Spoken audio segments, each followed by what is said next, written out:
Muito bem, nós voltamos então com o nosso programa de hoje falando sobre ressurreição dos mortos, que inclui toda a felicidade do estado futuro. Ressurreição dos mortos inclui a ressurreição, está inclusa toda a felicidade do estado futuro. Eu falava que Paulo, quando ele chegou na igreja de Tessalônica, capítulo 4, ele vai se deparar e vai dizer assim: vocês não estão crendo na ressurreição? Vocês estão crendo na ressurreição? Vocês pensam que a morte encerra todas as coisas? A morte é apenas o começo da vida eterna. E ele vai dizer assim: vocês não têm esperança como os demais? Você não tem esperança como os demais. Bendito seja o nome do Senhor. Então eu estava falando sobre quem é que prendeu Pedro e João. 2 apóstolos. Primeiro, os sacerdotes e o capitão do templo. O capitão do templo e os saduceus. Primeiro, os sacerdotes prenderam Pedro e João, porque eles queriam, era a função deles ensinar o povo e não estavam ensinando. O capitão do sinédrio apenas foi acompanhar os sacerdotes. E os saduceus? Os saduceus não criam na ressurreição, e era justamente o que Pedro e João estavam ensinando. Tá? Doendo-se muito que ensinasse o povo. Ora, queridos, qual é a penalidade que nós temos? Qual é a penalidade que nós temos de nós ensinarmos o povo? Será que é passível de cadeia? Será que é passível de prisão? 2 homens que estão pregando o evangelho e abrindo o entendimento do povo? Eu creio que não. O verso de número 2: doendo-se muito que ensinasse o povo e anunciasse em Jesus a ressurreição dos mortos. Por que Jesus? Por que Jesus? Porque Jesus, ele foi o primogênito. Jesus foi o primogênito da ressurreição. Tá? No capítulo 26, de verso 13, 26 e 13 de Atos dos Apóstolos, vamos ler aqui, 26. Jesus foi o primogênito da ressurreição, e ele deu um exemplo para nós que nós não vamos ficar aqui, que nós vamos ressuscitar. O que eu quero te alertar neste programa é que nós não vamos ficar no pó da terra. Nós vamos ressuscitar com ele. Quando ele vir buscar a sua igreja, quando ele vir buscar o seu povo, nós vamos ressuscitar. Nós vamos ressuscitar. A Bíblia diz que toda pessoa vai ressuscitar, uns para a vergonha e outros para a perdição eterna. Capítulo 26 e verso 23, diz assim, do livro de Atos dos Apóstolos, ainda estamos falando do Atos dos Apóstolos. Isto é, que Cristo devia padecer e, sendo o primeiro da ressurreição dos mortos, devia anunciar a luz a este povo e aos gentios. Então Jesus, ele morreu,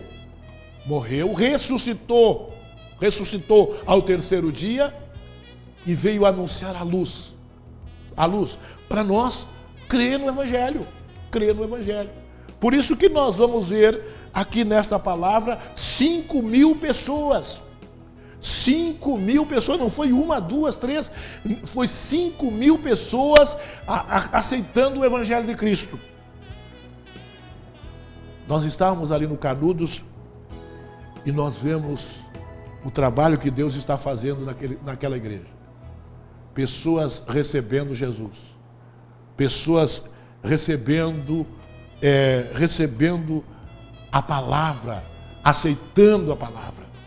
Porque as pessoas estão abrindo o entendimento, e estão crendo no Evangelho. Me lembro quando eu estava ali na cidade de Santiago, chegou uma advogada, ali onde eu estava pregando, no bairro Santiago Pompeu, e ela sentou, e alguém se preocupou, porque não é muito fácil uma pessoa de posses, uma pessoa de uma cultura grande, ouvir o Evangelho. Mas ela chegou, sentou, nós deixamos, não falamos, nós saudamos ela, mas continuamos pregando o Evangelho. E quando eu fiz o convite, aquela advogada foi a primeira pessoa a aceitar Jesus como Salvador. Por quê? Abre o entendimento, querido. A pessoa pode ter uma cultura avantajada. A pessoa pode ser muito culta. A pessoa pode ser muito culta, mas não entende do Evangelho. Não entende do Evangelho. E quando a pessoa não entende do Evangelho, ela pode ser engenheiro, pode ser advogado, pode ser doutor, juiz, pode ser promotor, pode ser quem for. Quando a pessoa não entende o Evangelho, a pessoa vai abrir o entendimento porque conhecendo o Evangelho. Por isso que João, Pedro e João estavam ensinando o Evangelho. E 5.000 pessoas creram naquilo que eles estavam ensinando. Veja, o poder de convencimento do Evangelho é um poder muito grande. A pessoa que entende o Evangelho, ela passa a crer que não é o homem que está falando ali, mas é Deus falando através da sua palavra. Deus falando, e foi isso que aquela advogada entendeu. Quando nós estávamos falando sobre colocar a lei do Senhor no entendimento. Nós estávamos falando sobre Hebreus, porque Hebreus disse, e colocarei a minha lei no vosso entendimento. Então é Deus que faz essas coisas, irmão. É Deus que abre o entendimento das pessoas para entender o que é a ressurreição. O que é a ressurreição? E Pedro, então, vai parar na cadeia. Pelo sacerdote, pelo capitão do Sinédrio e também pelo saduceu. O saduceu porque não cria. Se eu não creio, eu não quero que outro creia. E ali o Paulo vai contrariar quando ele fala na ressurreição, no capítulo 17. No capítulo 17, verso 18, quando ele fala na ressurreição, no aerópago, ele vai falar com exatamente pessoas entendidas. Estoicos, até tomei nota aqui. Estoicos e epicureus, que são dois tipos de filosofia. Primeiro, busca a felicidade em prazer, principalmente nesta vida. Os epicureus, eles buscam o prazer somente nesta vida. Então eles não acreditam em ressurreição. Eu tenho que viver bem, é só nesta vida. Eu tenho que aproveitar carnaval, eu tenho que aproveitar bebida, eu tenho que aproveitar orgia, eu tenho que aproveitar todo tipo de atrocidades, mas eu tenho que aproveitar aqui nessa vida. Depois que eu morrer, eu não vou poder aproveitar mais nada. Quer dizer, então os filósofos epicureus são adeptos das pessoas que devem aproveitar a vida enquanto você tem vida aqui na Terra. E aí você não acredita na vida eterna. E isso nós estamos cheios de gente. Nós temos um mundo quase que na sua totalidade, crendo que nós temos que aproveitar a vida aqui nesta terra. Eu estava escutando uma mensagem que me mandaram no meu celular, sobre uma senhora que pertence à igreja, à escola de Samba Mangueira, e ela disse que o neto dela se converteu ao Evangelho, virou Bíblia, diz ela, virou Bíblia. E agora, diz o repórter que indagava ela, a senhora tem que se preocupar em penalizar esses pastores que estão tornando, porque ela dizia que muita gente ali na Mangueira, elas têm fantasia para dar, e as pessoas não estão mais aceitando fantasia, porque elas estão crendo no Evangelho, porque estão crendo na vida eterna. Não estão acreditando em que você deve aproveitar somente aqui nesta vida. Ora, se você crê que você tem que aproveitar depois da vida eterna, você tem que acreditar na ressurreição. E aí, se você crê na ressurreição, você abdica de todas as coisas que estão nesta vida. Então eu tenho que aproveitar nessa vida, enquanto tiver vida, sim. Mas também eu tenho que me apossar da vida eterna. Porque essa é para o resto do tempo. Então, me vale mais me aproveitar do resto do tempo do que aproveitar só nessa vida.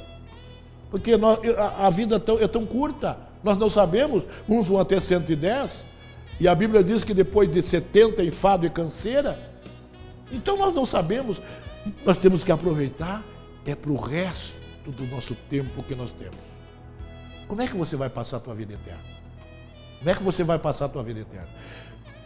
E os estoicos colocavam o pensamento acima do sentimento. Tentavam em que a harmonia com a natureza é que prevalecia. Então os estoicos nós temos que aproveitar a natureza e a razão. Então a natureza e a razão vão ditar as minhas normas para a minha vida futura. E Paulo disse, olha, vocês estão enganados.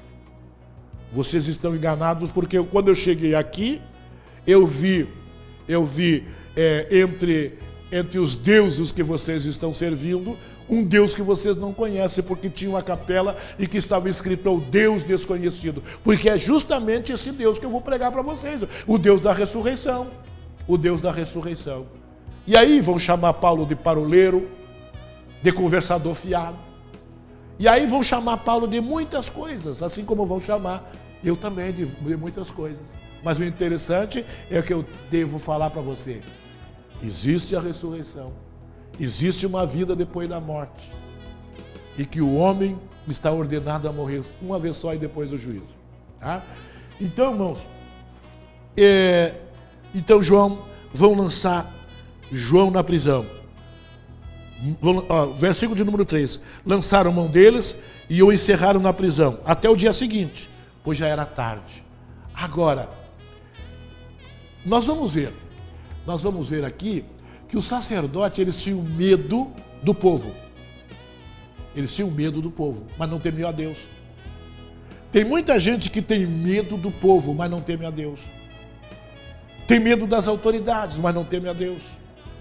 E as autoridades, a Bíblia diz que pode matar somente o corpo, não pode matar a alma. Nós temos que temer a Deus, que além de matar o corpo, pode matar a alma. Nós queremos orar ao teu favor, nós queremos orar pela tua família, nós queremos orar por ti. Para quê, pastor? Para que abra o teu entendimento, para que você entenda que a tua vida não encerra aqui. A tua vida não encerra com a morte. A morte é o começo da vida eterna. Eu quero que você medite todos os dias. A morte é o começo da vida eterna. E a ressurreição inclui toda a felicidade do teu estado futuro. A ressurreição inclui toda a felicidade do teu estado futuro. Se você quer ser feliz na tua vida eterna, creia na ressurreição. Querido Deus e Pai, muito obrigado, Pai, por ter falado nesta noite a Tua palavra, nessa oportunidade a Tua palavra. Oh, aleluia!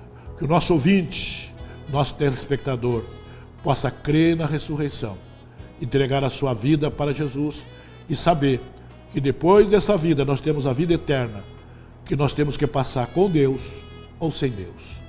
No nome de Jesus. Amém. Volte a nos sintonizar os próximos programas. Querido Deus, nós temos sempre um assunto de suma importância para falar. E nos próximos programas nós estaremos ainda falando sobre a ressurreição. Porque nós vamos ver que Pedro e João foram liberados porque eles temiam o povo e não temiam a Deus. Volte a nos sintonizar nos próximos programas, querendo Deus.